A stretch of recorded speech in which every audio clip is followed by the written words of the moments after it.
Good morning, good afternoon, good evening. Hello, Kevin Lopez here from Personal Tutors, bringing you again a very beautiful poem by Sylvia Plath called The Mirror.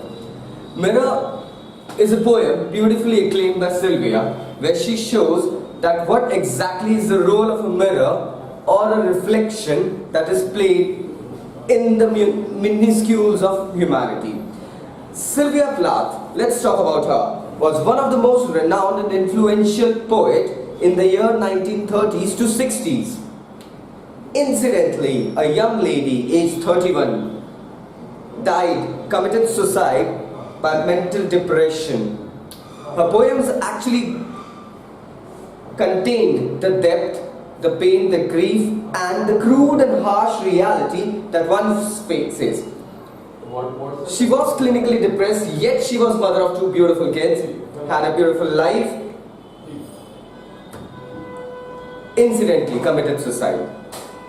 Coming to the poem, it's about a mirror, a silver painted mirror who claims to be giving the reflection of anyone and everyone who comes in front of the mirror. He just goes ahead and reflects the true reality of the person without any blemishes, without any postures or lustrous ambitions. The mirror reflects the true person in kind and shares his story in this poem. The mirror claims to be a lake that drowns everything inside, that grabs the things and gives out the true reflection. He claims to be looking forward to give the truth rather than giving out the moistened glistens that's usually given out by a candle or a moon. Mirror explains that he has to face crude curses, harsh realities, because he does not give a lustrous attempt, yet speaks out the true person without the boisterous impositions. Mirror seems to be taking a task that is not common usually for anyone, easy. It seems that the wall in front of the mirror has been a part of his life for eternity, because it's the thing that he is gazing since the day one he was installed. Now one fine day, a beautiful lady turns up and bends over the mirror and checks herself out. The mirror reflects her with the crude and harsh reality of the aging, the process of a beautiful young lady turning into a mature old lady with wrinkles and shreds all over. The mirror gives her the monocule, the real picture of what she is, thus lending her a few tears, making her remember the beautiful past. The lady later on turns on to the lake, where she searches for the moon that would actually give her a false impression and beautify her image, rather than turning back to the mirror and handling the realities. This poem here contradicts the statement of Sylvia Plath, being a cynically depressed person. It depicts her to be a thinker at most. It depicts her to be a person who usually gives out the harsh realities. The beautiful lines that she spoke and we see is like, I'm not cruel, only truthful. These lines, believe me, mean a lot.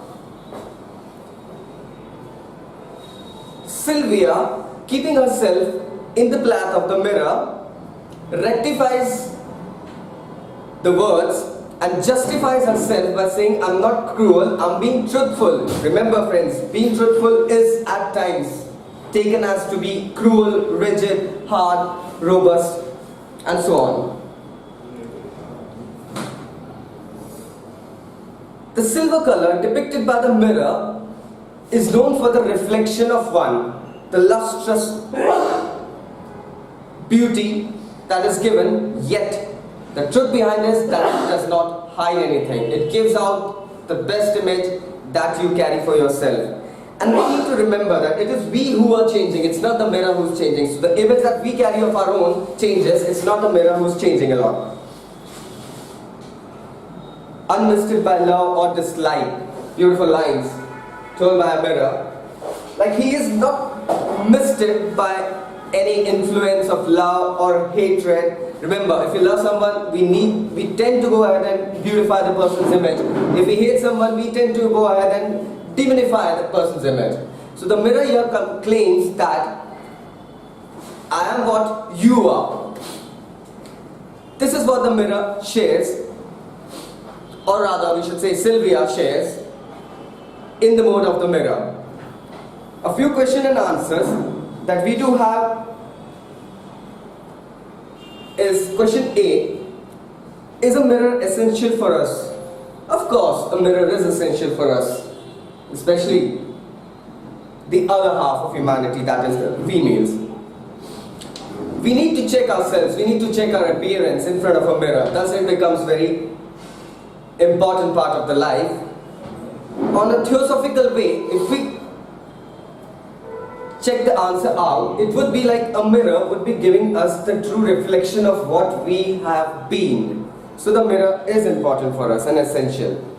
When do you generally use a mirror? It's a simple question. Like the mirror is usually used when you get ready, when you need to go out somewhere, when you need to attend a ceremony or anything like that. There are possible reasons why a person uses a mirror. We just take the ones that you agree. To check one's appearance, to look beautiful, to make sure one's neat and tidy before going out, to check out a pimple or a grey hair, to apply makeup, to make a phone call as a decorative item at a home. Of course, it would be like to check out one's appearance. It would be to look beautiful. It would be to make sure one is neat and tidy before going out, and to apply a makeup. The mirror has been called a four-cornered god. Why? The first reason, the four corners depict the four directions in which the whole universe is based. Beautifully contained in the poem, my friends. It says it's a four-cornered god. God seems to be everywhere. He's got his arms stretched in all directions. The mirror is proclaimed to be a four-cornered god because there's nothing hidden from a mirror, and it's present in the four corners around us. Thus the lines have been said.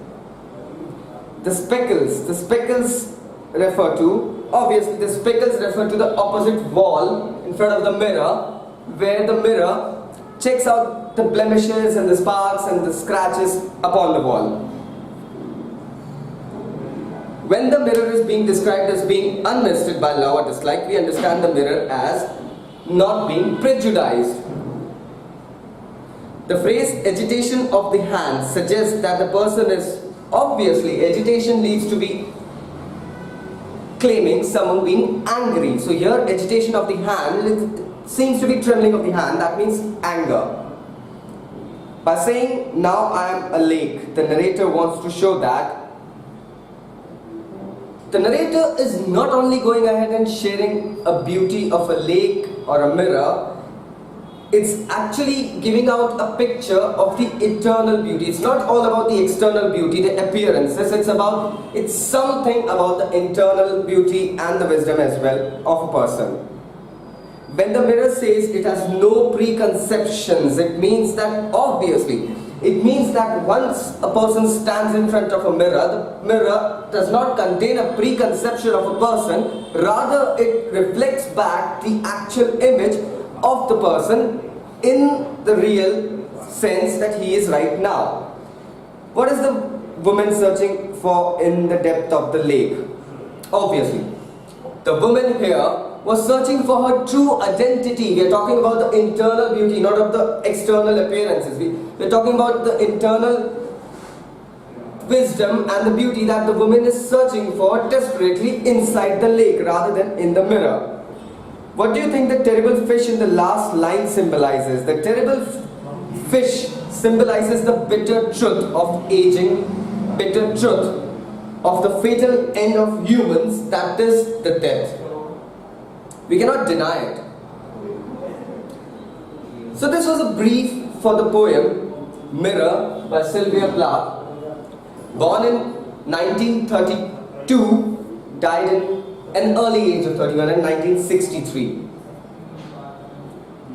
You can go through the question and answers. If you've got any more questions, please do comment, friends. Please do comment. We would reply you back. If you want to know something about personal tutors, you can click the button about us.